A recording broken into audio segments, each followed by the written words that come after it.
Class is now in session. I'm Professor Hockey, and today we will be recapping day 2 of the NHL first round. So after 3 series got underway yesterday, the last 5 series got underway today, starting off with a very early game, Bruins versus Hurricanes, a game that should have been taking place yesterday, but thanks to a quintuple overtime from the Blue Jackets and the Lightning, ended up taking place today.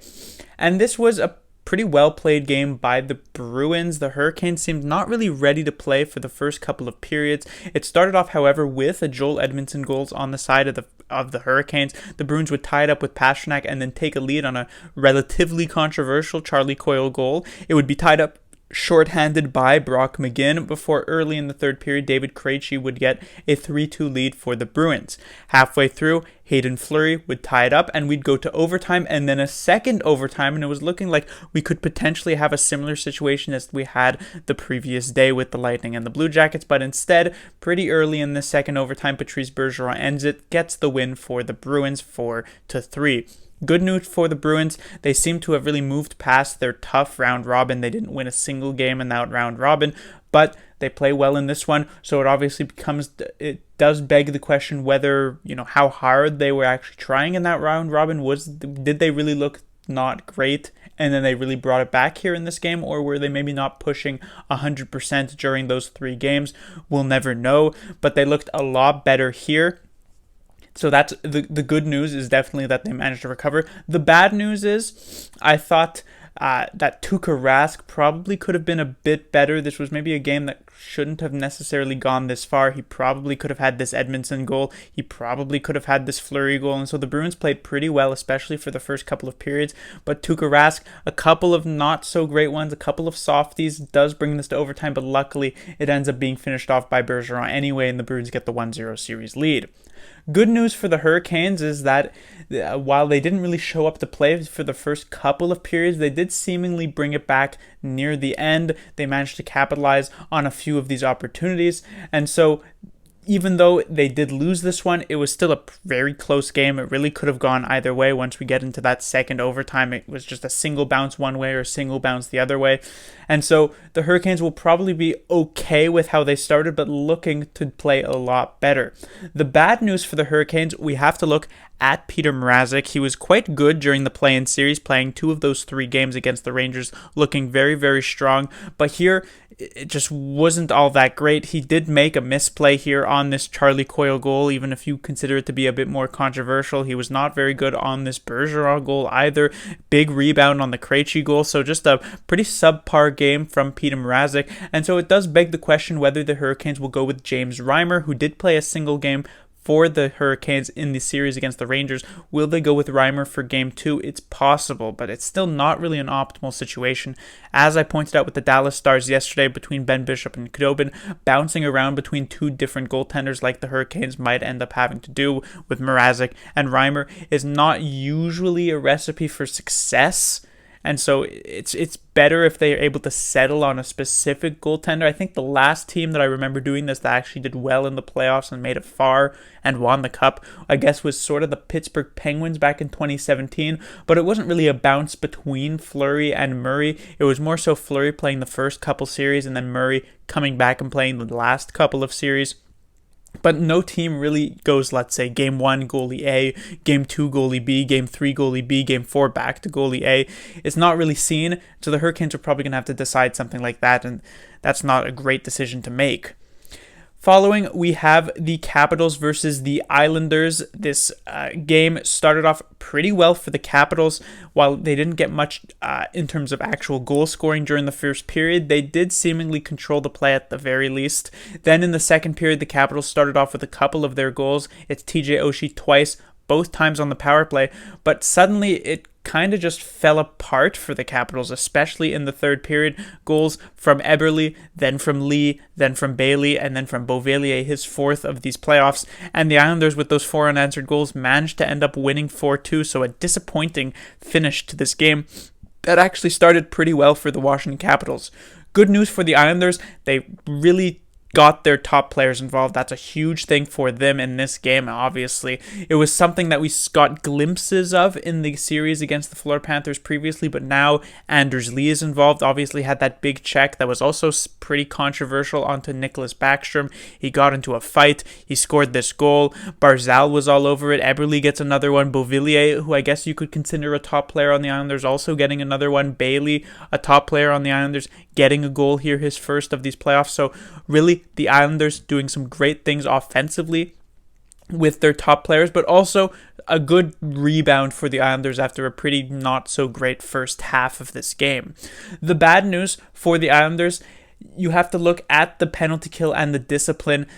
They ended up, I believe, giving 7 power plays to the Capitals. 2 of them ended up being scored on by TJ Oshie. It's not a surprise that a team as skilled as the Capitals are able to score on their power plays, but those were the only 2 goals the Capitals scored during this game. So if the Islanders can clean it up discipline-wise, penalty-killing-wise, then this could potentially be a series that the Islanders could win. We look back at last season, the Islanders faced off against a similarly style of team in the Penguins in the first round, a team that relied heavily on skill like the Capitals do, and they were able to shut out that team. It was only when they ran into a team that was similar to them, like the Hurricanes in the second round, where the Islanders sort of fell apart.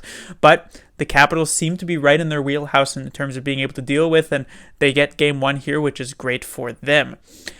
The good news for the Washington Capitals, I guess, would be, the fact that they started this game out pretty well, and while they weren't really able to capitalize on any of the opportunities, which I guess there weren't too many of, they controlled play, but they didn't get too many opportunities, especially at even strength. They did find themselves in a position to put themselves ahead of this game, and of course, they were 2-0 ahead, and they ended up blowing it. So it was a situation where they could have potentially finished out this game, and so that's good that they were able to put themselves into that. But obviously the bad news is the fact that they did blow it, and I think a lot of that does come down to, yes, the Capitals sort of looked pretty heartless in that third period, but also with Braden Holtby's play, it just wasn't very good at all. A couple of these goals just not looking very great.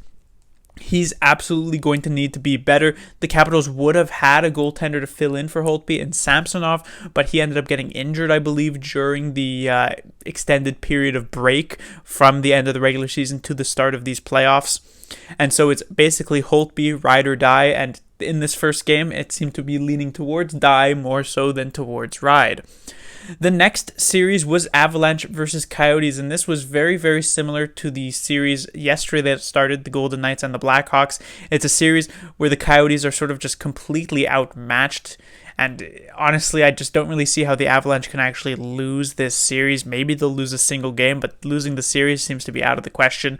This game was 0-0 for a very, very long time until we finally got to the third period where the Avalanche scored 3 very quick goals, I believe within 90 seconds of each other. Kadri, Comfer, and Rantanen to get the 3-0 lead and would eventually close it out as such. The Coyotes were just never really in this game. They couldn't get anything generated. The Avalanche were sort of just walking all over them. It was sort of similar to the series that the Coyotes played against the Predators in the play-ins, but the Coyotes got even less generated offensively and couldn't really opportunistically score like they were able to do against the Predators, and the Avalanche were able to just run with the game more so than the Predators had been able to do. So the good news for the Avalanche is, of course, basically everything. The defense was solid. The goaltending was, I guess, good, even though it didn't necessarily have to be all that good. And the offense, while it was stifled for the first 2 periods, thanks to some great play from Darcy Kemper, it ended up showing up when it mattered. They got those 3 quick goals, and then they ended up winning. The only bad news that I can look at, I guess, would be the similar bad news that the Vegas Golden Knights had, is where they're facing off against a team that's maybe not going to push them really hard during this first round. And so if in the second round they end up facing off against an actual good team, they might be in for a bit of a surprise. But right now it seems like everything's going quite well for the Avalanche. The good news for the Coyotes is basically the only thing you can point to is Darcy Kemper. He was fantastic in this game. Yes, he did let in those 3 quick goals, which was very unfortunate for him, but he was otherwise extremely solid in this game, and he seems to be really the only hope the Coyotes will have in this series. I had said that the Colorado Avalanche would win in 5 games because I thought maybe there was a chance that the Coyotes would get a couple of goals and then Darcy Kemper could steal a game. That still does look like a possibility, because Darcy Kemper was fantastic in this game, but we'll see if the rest of the Coyotes players can actually pick it up and maybe get that one. The bad news, of course, for the Coyotes is also similar to the bad news for the Chicago Blackhawks yesterday, in the fact that, the Coyotes are a team that weren't going to make the playoffs during the regular season had it progressed as normal, and they probably could have heavily benefited from a decently early pick in the draft. They would have had the chance at first overall, and even if they didn't get that, they'd still probably be picking, I believe, somewhere in the top 10, if I'm not mistaken, because they were quite low in the regular season. But instead, now they're going to be in the latter half because they made it to round one. And, even though that's just a few positions in the draft, it is still a decently big deal that they end up losing out on that. So while I'm sure Coyotes players, as I said for the Blackhawks players, are happy that they made it further on, they're happy that they got that victory, I don't know if this really positions the Coyotes franchise as a whole that great moving forward compared to if they had actually just lost that play-ins round. That brings us to the next series, Flyers versus Canadiens, and I said the Flyers were going to win in 5 games. I thought this was going to be similar to the Avalanche Coyotes series or to the Blackhawks Golden Knights series, in which this 12th seed team like the Canadiens were going to go up against a first seed team like the Flyers and just get dominated, but that absolutely was not the case in this game. Even though the Canadiens actually lost, they didn't really look all that bad. This was a pretty competitive game, all things considered. The Canadiens were extremely close, especially right at the end, to tying this game and bringing it into a 1-goal overtime period. So the Canadiens might actually still be very much alive, but on the other hand, the Flyers, they looked pretty decent in this one. So the good news there is the fact that the Flyers continues to get goal scoring from all around their lineup.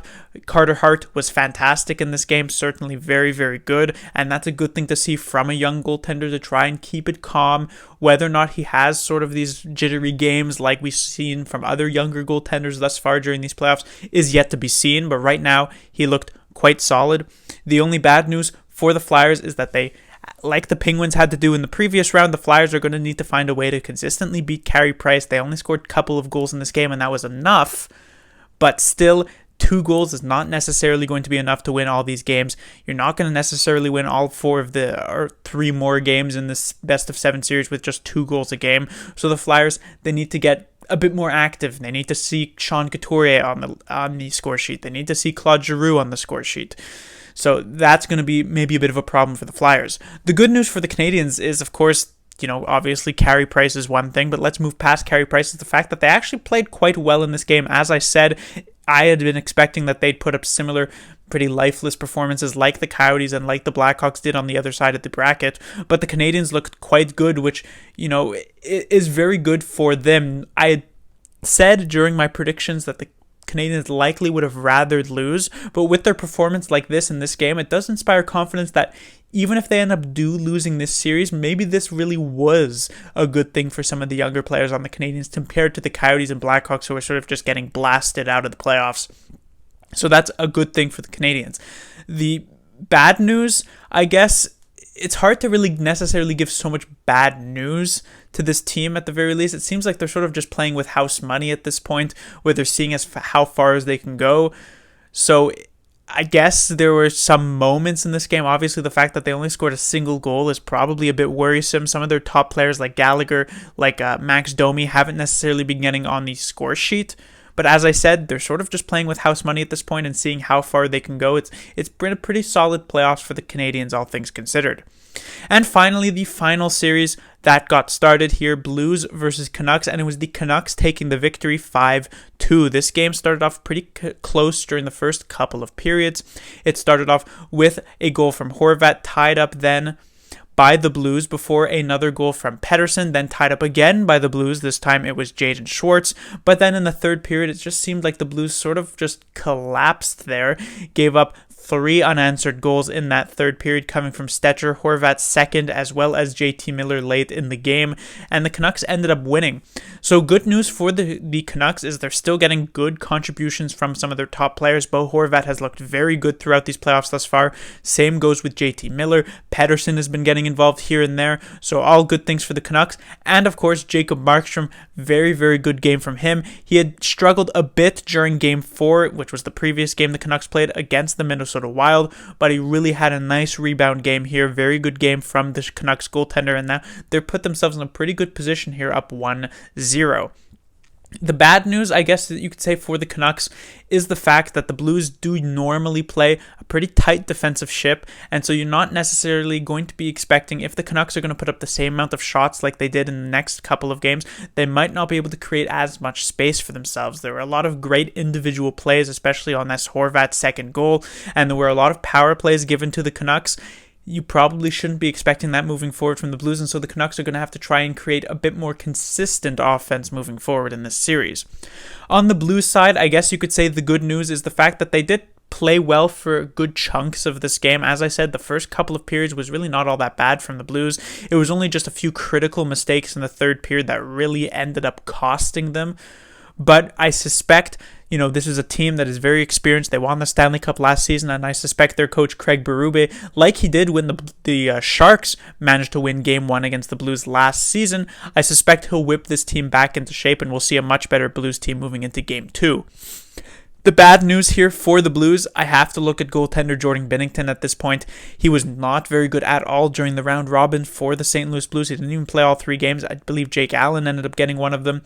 And here tonight, Binnington is giving the start. Obviously not a surprise there considering he took them to the Stanley Cup last season. But it was again another struggle of a game here for Binnington. A couple of these goals were just not very good. Didn't reflect very well on him.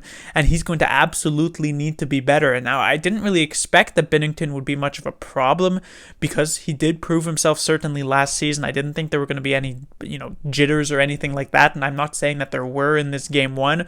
I'm just saying he didn't look particularly good. And if the Blues want to be able to compete in this series, especially against this Canucks team whose top players are looking quite strong, Binnington is going to have to be a lot better. But that will do it for this recap. In terms of my predictions, I had the Hurricanes in 7. I'm sort of wavering a bit on that because the Bruins did look very good in this Game 1, but it is still quite alive. Then for the Capitals Islanders, I had the Capitals in 7. Again, maybe slightly wavering on that, but still quite alive.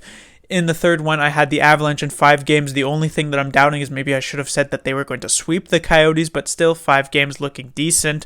Then the next series, Flyers, Canadiens, I said the Flyers in 5 games. I'm not sure how well this is going to work out. It's possible the Flyers take control of the series, but it's also quite possible the Canadiens make this one very interesting. And in the final series, I had the Blues in 6 games. This is also quite a possibility that could still happen, but the Canucks do seem like they're here to play, and maybe it's going to get away from me. Class dismissed.